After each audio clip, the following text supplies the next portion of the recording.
And so you could argue that while the Democrats didn't get the thing that they were putting at the top of their to do their wish list for the shutdown, they didn't get that. They did get other things. But this is where there's the difference between accomplishment and narrative. At this moment, the narrative is running that Democrats folded and therefore they lost the shutdown.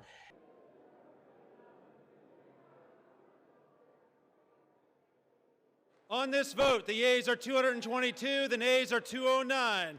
The bill is passed. The motion is adopted.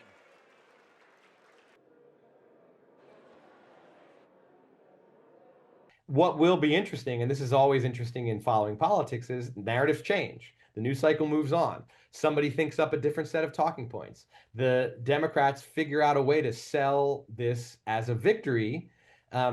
And if they get the vote in December, and enough Republicans realize it would be disastrous for their political future to vote against extending the subsidies, and the Democrats get that win in mid-December or possibly at sometime in January, then they can say retroactively, like, look, we did win.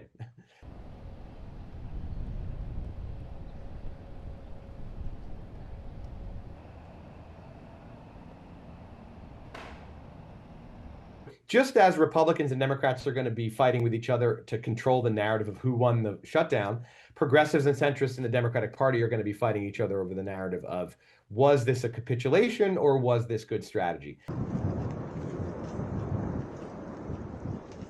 The services that the government provides are now 6 weeks essentially behind schedule, and some of that productivity might never get recovered.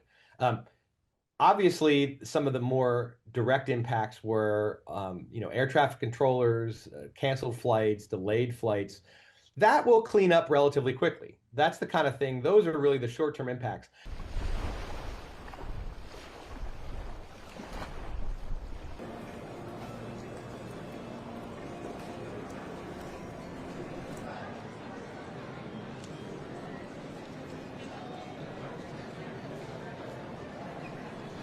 President Trump probably should be unhappy that the economy is probably going to look less good in the first quarter of 2026 than it would have if this shutdown hadn't happened.